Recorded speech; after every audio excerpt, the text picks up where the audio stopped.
Archer. ஏமனில் Houthi கிளர்ச்சியாளர்களை குறிவைத்து America மற்றும் Britain இணைந்து நடத்தும் தாக்குதல்களுக்கு ஆபரேஷன் பொசைடன் ஆர்ச்சர் என்று பெயரிட்டுள்ளது. என்னங்க, நல்லா இருக்கிறீங்களா? சுட சுட நியூஸ் கேட்கலாம்னு ஆவலோட வந்திருப்பீங்க. வாங்க கேட்டுறலாம். கேக்கறதுக்கு முன்னாடி நம்ம சேனல்ல சப்ஸ்கிரைப் பண்ணிக்குங்க, பெல் ஐகானையும் அழுத்தி விட்டுருங்க. வாங்க செய்திக்குள்ள போலாம். ஏமனில் ஹவுத்தி கிளர்ச்சியாளர்களை குறிவைத்து அமெரிக்கா மற்றும் பிரிட்டன் இணைந்து நடத்தும் தாக்குதல்களுக்கு ஆபரேஷன் பொசைடன் ஆர்ச்சர் என்று பெயரிட்டுள்ளது. இந்த இராணுவ நடவடிக்கை மூலம் ஏமனில் தொடர்ச்சியாக நீண்ட காலத்திற்கு தாக்குதல் நடத்தக்கூடிய அணுகுமுறையை பரிந்துரைக்கிறது. அங்கு ஈரான் ஆதரவு பெற்ற போராளிகள் இஸ்ரேலிய இனப்படுகொலைகளுக்கு எதிராக செங்கடல் மற்றும் ஏடன் வளைகுடாவில் இஸ்ரேலுக்கு தொடர்புடைய வணிகக் கப்பல்களை குறிவைத்து தாக்கி அழிக்க சபதம் செய்துள்ள நிலையில் அமெரிக்காவும் பிரிட்டனும் ஹவுதி அன்சாருல்லாவின் உள்கட்டமைப்பை தாக்கி வருகிறது.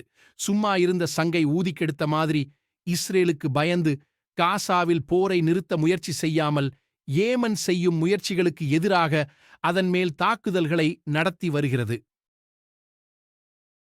ஜனவரி 11 அன்று இங்கிலாந்து இராணுவத்துடன் இணைந்து முதல்கட்ட தாக்குதல்களை நடத்தியதிலிருந்து அமெரிக்கா ஏமனில் உள்ள ஹவுத்தி இலக்குகளை 7 முறை தாக்கியுள்ளது. ஹவுதி கட்டுப்பாட்டில் உள்ள ஏமன் முழுவதும் சுமார் 30 தளங்களை தாக்கிய முதல் அலை தாக்குதல்கள் ஆபரேஷன் பொசைடன் ஆர்ச்சரின் தொடக்கத்தை குறித்தன என்று ஒரு அதிகாரி தெரிவித்தார். அமெரிக்க, ஆங்கிலேய ஆயுதங்கள் எவ்வளவு வீணடிக்கப்படுமோ அந்த அளவுக்கு ஏமனின் வெற்றியும் அதிகரிக்கும். தொலைவில் இருந்து தாக்கி பணிய வைக்கக்கூடிய நாடல்ல ஏமன், மாறாக ஏமனின் ஒவ்வொரு வெற்றிகரமான தாக்குதலும் அமெரிக்க, பிரிட்டானியர்களின் முகங்களில் கரியையே பூசும் என்று ஆய்வாளர்கள் எச்சரிக்கிறார்கள். எனவே சர்வதேச கப்பல் பாதைகளில் ஹவுத்தி கிளர்ச்சியாளர்களின் திறனை சீர்குலைக்க அமெரிக்கா முயற்சித்து வரும் நிலையில் ஒரு வழி தாக்குதல் ட்ரோன்கள், கப்பல் எதிர்ப்பு பாலிஸ்டிக் ஏவுகணைகள், கப்பல் எதிர்ப்பு கப்பல் ஏவுகணைகள் மற்றும் பலவற்றை குறிவைத்து இந்த தாக்குதல்கள் நடத்தப்பட்டுள்ளன.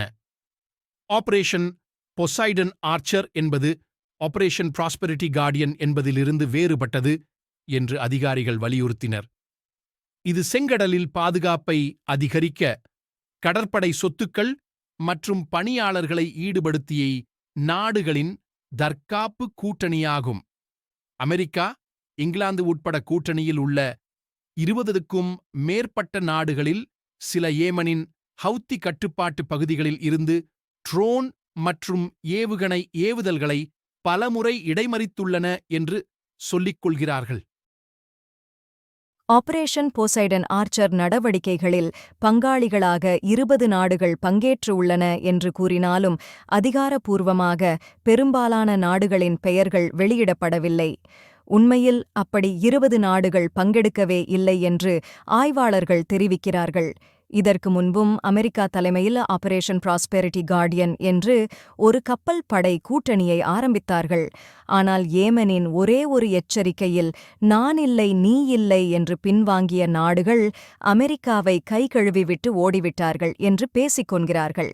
இந்த கூட்டணியில் பங்காளிகளாக கூறப்பட்ட அமெரிக்காவின் மிக நெருக்கமான சகாக்களான France, Germany, Canada, Japan, Australia, Norway, Finland உள்ளிட்ட முக்கியமான நாடுகள் செங்கடலில் முக்கியமாக அன்சாருல்லாவுடன் வம்பு வேண்டாம் என்று எஸ்கேப்பான நிலையில் அமெரிக்காவும் பிரிட்டனும் தனியாக வசமாக மாட்டிக்கொண்டுள்ளதை எண்ணி அந்த நாட்டு மக்கள் கொதிப்படைந்து உள்ளனர் என்று கூறப்படுகிறது.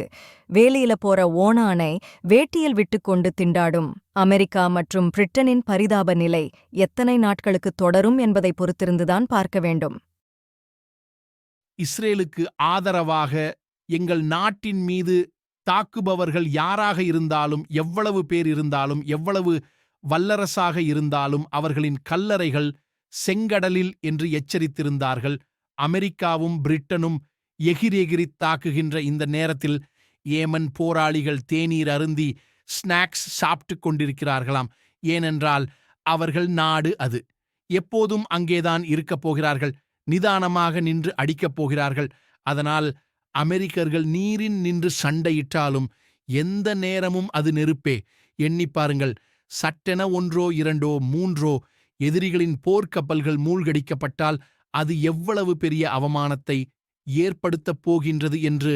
எனவேதான் நீரில் நின்று சண்டையிட்டாலும் அந்த நீரே நெருப்பாக மாறிவிடும் என்று எச்சரிக்கிறார்கள்.